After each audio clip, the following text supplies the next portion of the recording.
Good day everyone, today we're going to teach you on how to install Windows 10 Pro in VirtualBox.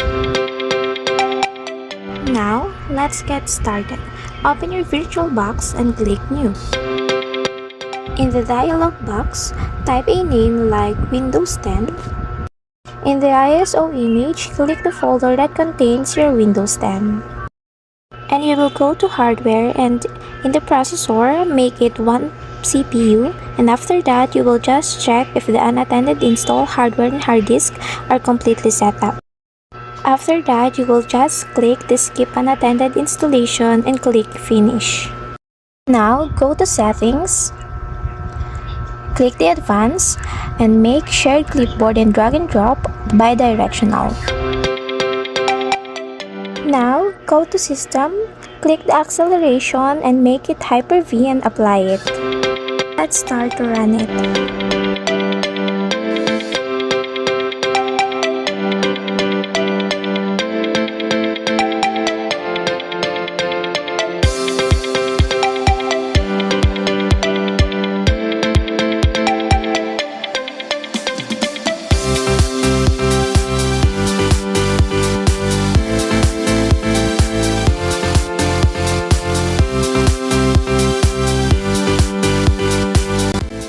It's time to set up the window.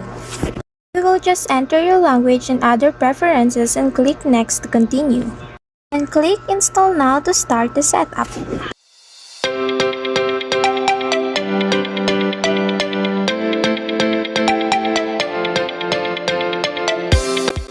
Now, if this is the first time you're installing Windows on this PC, you need to enter a valid Windows product key. If you're installing Windows, select I don't have a product key. Your copy of Windows will be automatically activated later. You will just select the operating system you want to install. This is the applicable notice and license terms. You will just accept the license terms and click Next. Type of installation you want, click the custom, is to install Windows only. And now just click Next. And you will just wait for it until it's fully installed.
Now we just need to restart the Windows to continue.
Let's start with the region. If the region is right, just click the yes. If not, then choose the right region you want to select.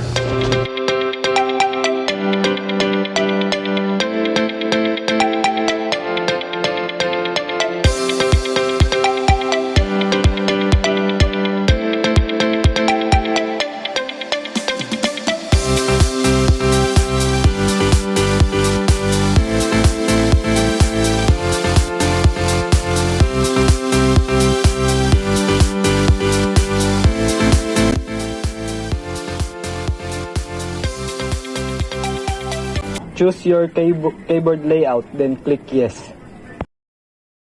Skip or you can add layout.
this part, you will just choose on how you would like to set up your windows. But I will choose the setup for personal use because it will help you to set up with personal Microsoft account. You will have full control over this device.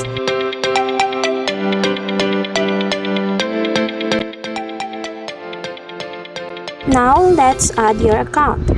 When you sign in with your Microsoft account, it will back up your files including your photos so you don't have to worry about losing them. Click offline account.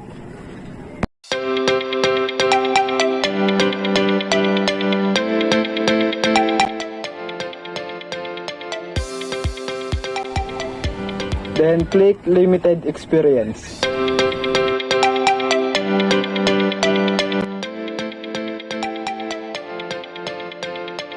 Then set up your PC name, then next. Create a password or you can skip it by clicking next.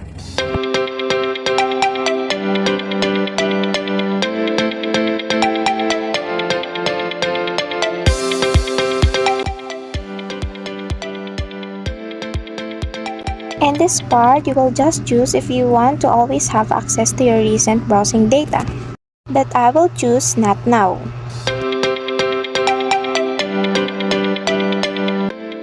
Off all of this, then click accept.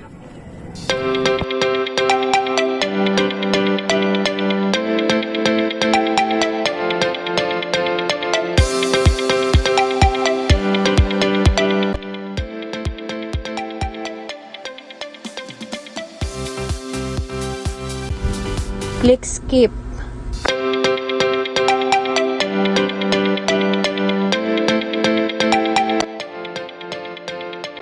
Then click not now. We will wait for several minutes. Please don't turn off your PC.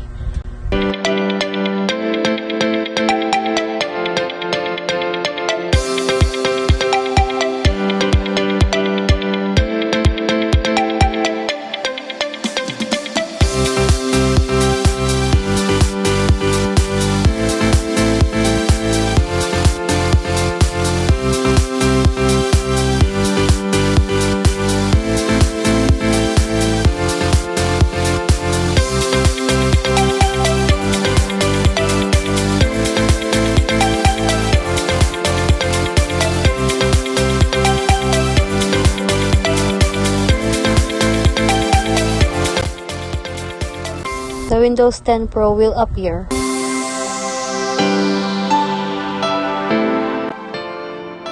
Click Devices to the upper left part. Then click Drag and Drop. Then click Bidirectional. Again, then click Devices to the upper left part. Then click Insert Guest Addition.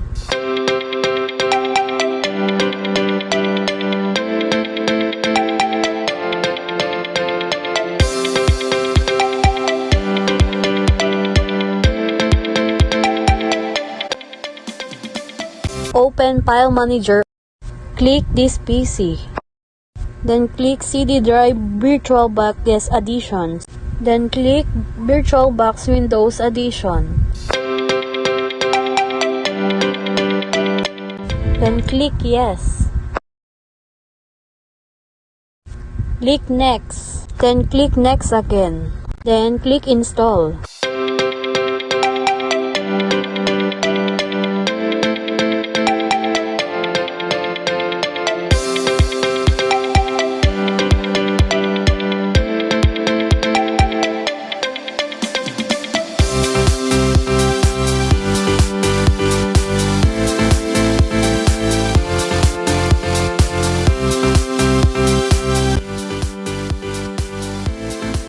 Click Finish.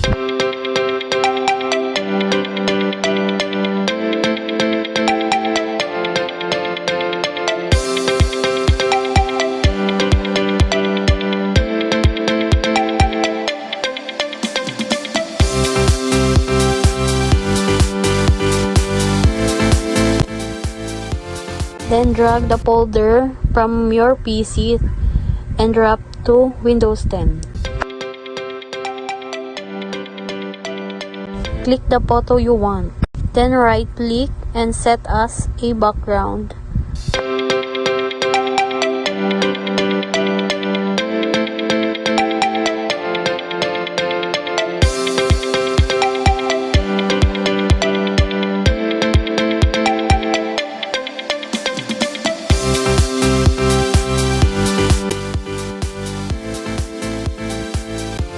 That's all for our first operating system. Now let's move to second operating system.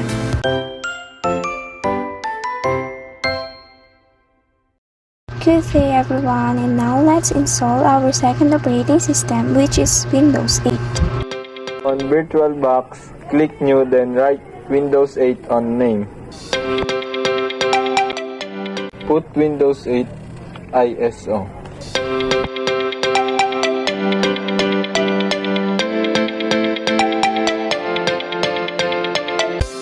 Check Skip Unattended Installation. Click Hardware, set processor you want. Then click Finish. Click Settings, Advanced, click Shared, Clipboard in, bidirectional click, then Start.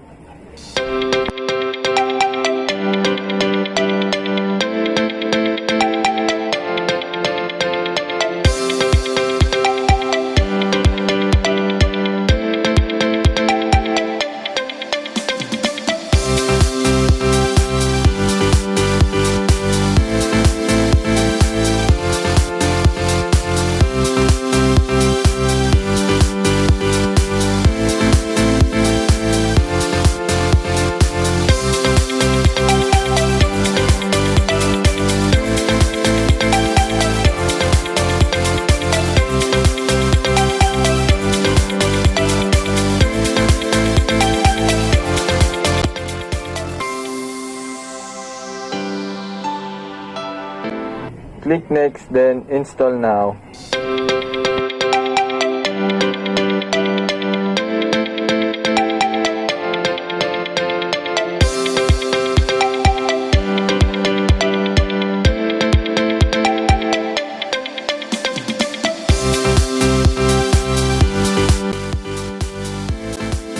After the setup, you need to accept the license term.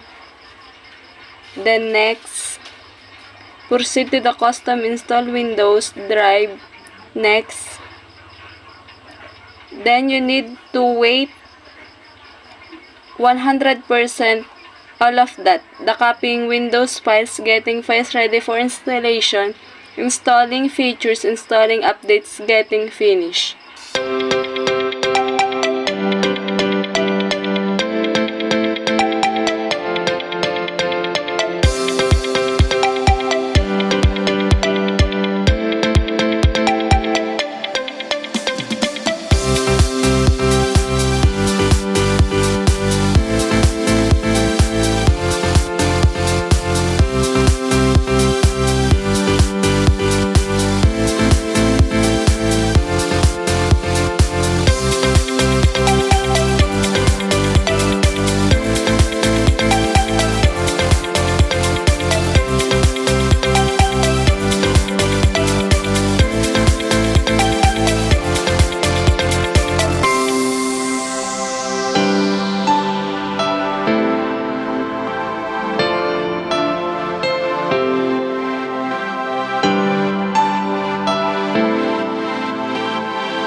finish, the Windows needs to restart to continue.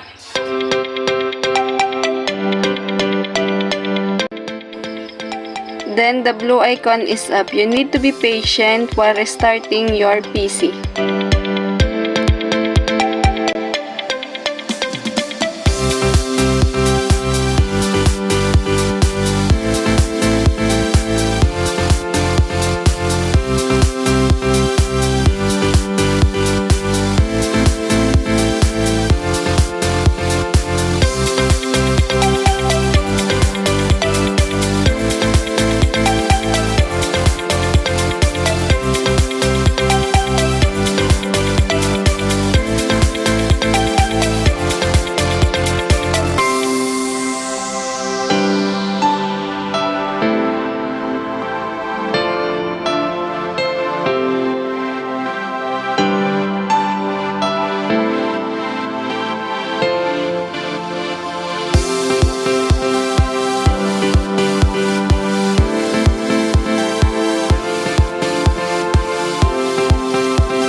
Next one is you need to personalize wireless settings and sign in your computer. Then personalize, pick a color, then the PC name, then click next.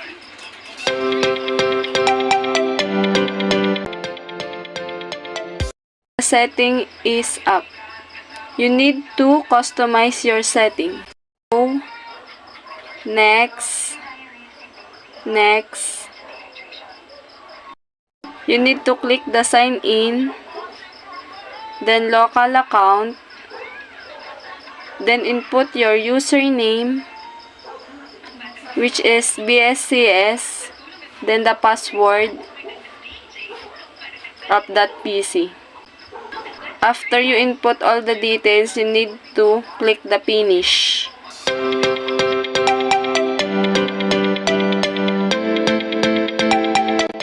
Then, it's all done. While we're getting things ready, take a look at the new way to use Windows. Once your PC is ready, move your mouse into any corner.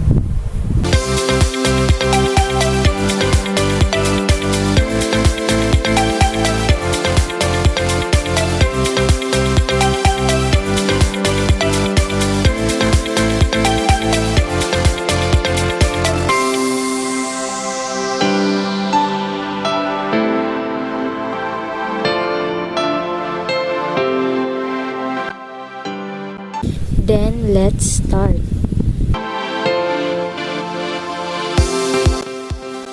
And this is the Windows 8. And let's try add some wallpaper or picture. First is click the libraries. Then find the wallpaper that you want to use. When you see it, the wallpaper you want, copy and then paste to make a wallpaper.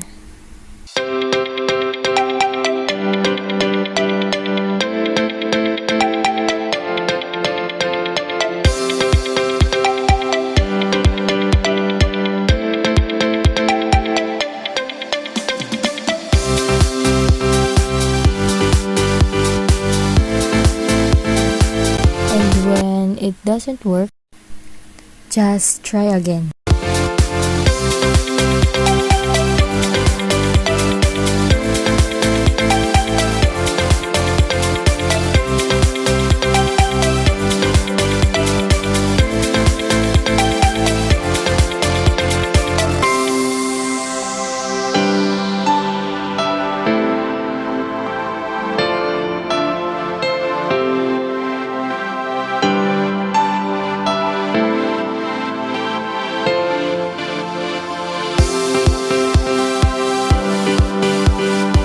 And if it still doesn't work, let's stop.